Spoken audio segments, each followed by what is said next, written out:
come up for a second. Alright, so plenty of space up here. Alright, that works. Boom. That works. Let's go now. Whee!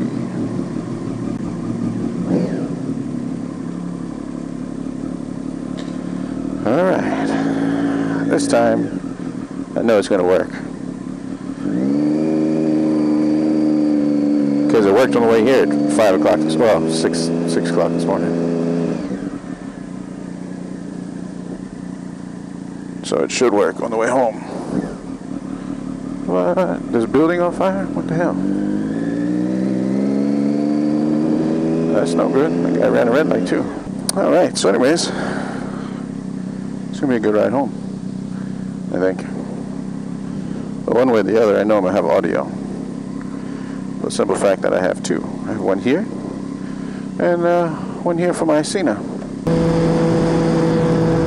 Alright, so what I was making my last vlog about, the last time my audio didn't work, is where I'm going to start again today. Because it's pretty damn funny. Oh, by the way, if it's your first time here, go down there and click that red subscribe button. Right next to that button, you'll see a little bell. If you like what you see, click that bell also, because, well, you're going to get notified every time I upload a video. There's a couple of news stories that broke last week that I highly doubt a lot of people saw if you're not from around this here area. One of them being a whole gang of folks. I don't mean gang as in biker gang or just a gang. I mean a gang as in a lot of folks on bikes, and dirt bikes, and four-wheelers, and, well, probably not three-wheelers anymore. Came from across the bridge into Virginia a few months ago. And decided they was going to try to do the old, I don't know what you call it, rock, I don't know. Basically, block the streets over in Arlington and act a fool, be a hooligan. You know, ride dirt bikes and four-wheelers up and down through Arlington. I'm not sure how versed any of them are on a few things. One of them being the laws in Virginia, and two of them,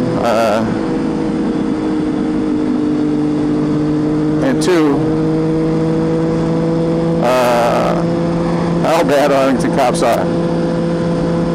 So anyways, as it goes, a gang of folks came across from Maryland and DC over to Arlington and decided they wanted to act a fool, ride wheelies, block the streets, you know, typical hooligan, dumbass shit. Well, one guy on his four-wheeler of all things,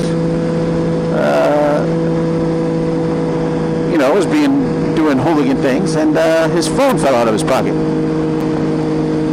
Police went back through surveillance video somehow and saw this guy who dropped his phone off his four-wheeler, unlocked his phone, found out who it was, went to DC, locked him up. Now, you might think that's all normal, which it is. You're in a fucking ST, dick.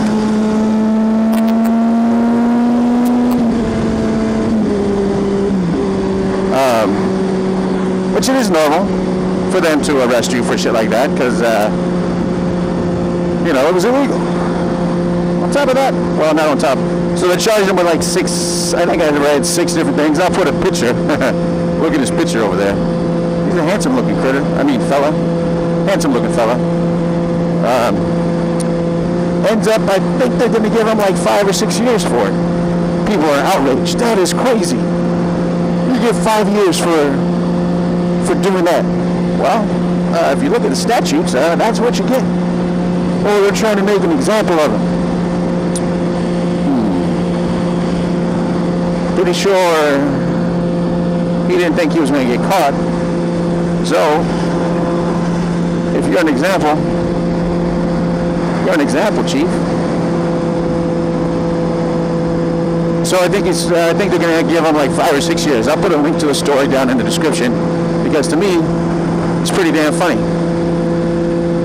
Don't come across Virginia acting all fool, being stupid, because the old Virginia, the VSP, which is Virginia State Police, and Arlington County ACPD will give you exactly what you want. It seems as though you had a lot of spare time on your hand, so you wanted to come over here and act a fool. Well, looks like they are going to give you some more spare time. The second story I want to talk about is even worse. Well, not really worse. It's along the lines of Virginia coming over here and acting a fool and expecting to get away with it.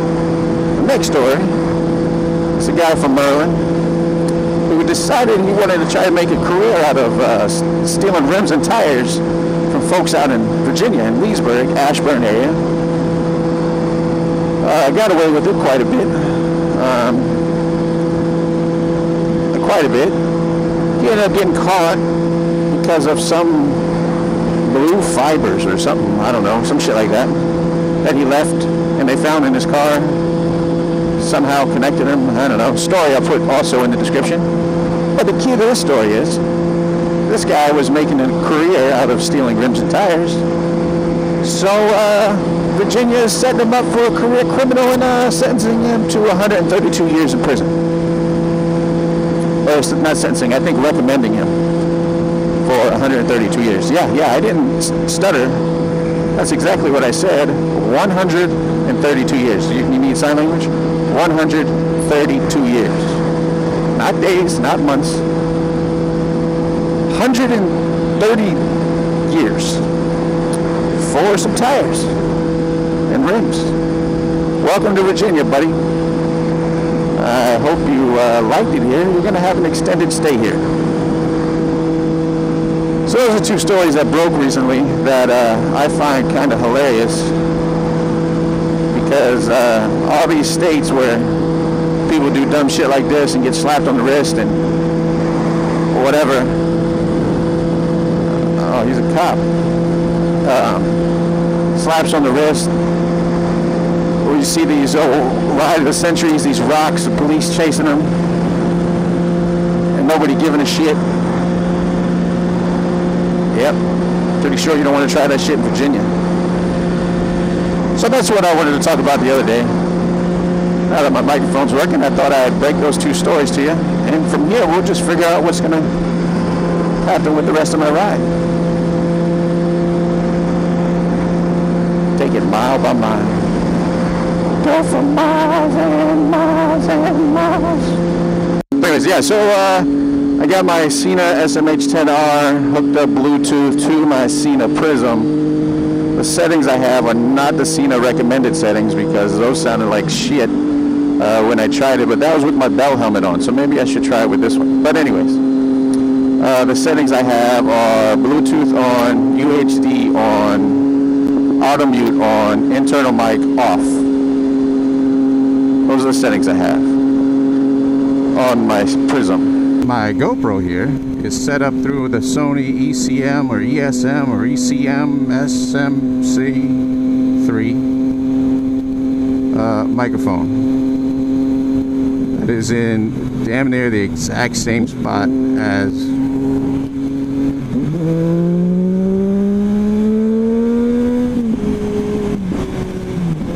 my Sena mic. It's right there in the old kisser.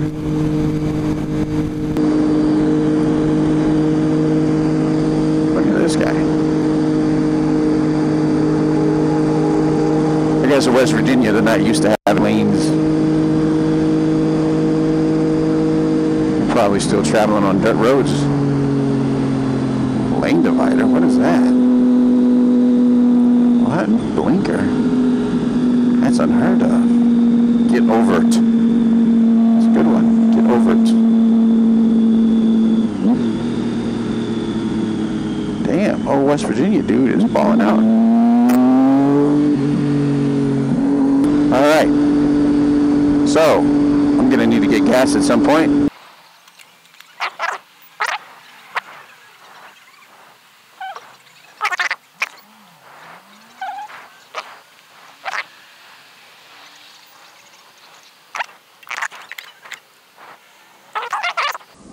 keep it.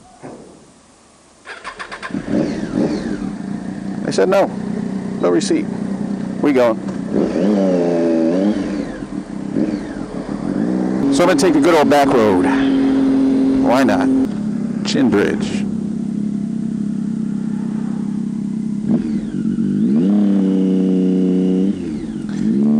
Park grounds open at daylight. Entrance only. Uh-oh. I wonder where the exit is. So this is Manassas Battlefield. Civil War. Lots of Civil War battles were fought here. Lots of men, I don't know about women back in those days, died here on both sides of the old blue-gray battle. Let's see what this is. Whole Family Cemetery. He was a park ranger. Alright, let's turn the old bike off. I'm going to have to take this with me. There we go. No hunting or trapping. Illegal to disturb or remove. It's the Whole Family Cemetery. Let's go see what the Hoes had to offer. He's got a lot of land. Bernard Hoe Sr., Captain, Prince William County Militia. 1740 to 1825. That would make him 85. Which I think is a long-ass time back in those days. Oh, there's another one up there. Let's go up there and see what that's about. I have to plug my camera in, though. Get in the hole. There we go. What is this one? Hazel Plain. Alright, I'll be back. I'm going to go see what this one's about. In 1860, Benjamin Chin and his family lived here in a 2.5-story frame farmhouse known as Hazel Plain. The modest plantation covered several hundred acres. Property was typical of those of Prince William County, yielding wheat, corn, oats, potatoes for cash and substance. War engulfed the homestead twice in 13 months. Prominently located on the high ridge overlooking the Warrenton Turnpike, Young's Branch. Young's Branch is that creek down there. Hazel Plain stood silent witness to some of the heaviest fighting during both battles of Manassas. On each occasion, family took refuge with relatives. They returned to find their house stained with blood and their well fouled by amputated limbs. Oh, it was a scene familiar to many local residents whose homes stood crosshairs of combat. It's a picture from 1890. And I thought my Canon 7D was out of date. Look at this house. Well, this used to be a house. Look how little it was. But it was 2 stories, so it went up. This must have been the well. That's where they found limbs and stuff. Oh, and down there's the cemetery. So up here on top of the hill was the house. Down there was the cemetery. Beautiful, though. I wish my house was up here. So that's Who's Plain, or Hazel Plain, and Who's Cemetery. Oh, there we go. Oh, just farted. That's the gas you can't put in the tank. Hey, thanks for watching. Remember, click that red subscribe button and that little bell next to it, so you'll be notified whenever I put out a video, which hopefully, if this audio is correct, a lot more often than I used to. And by used to, I mean last week. I just got so frustrated. But anyways, give me a old thumbs up. If you have any questions about the battlefield, let me know. If there's anything you want me to see while I'm out here in the old Manassas Battlefield area, I got no problem sightseeing for you guys. America, America.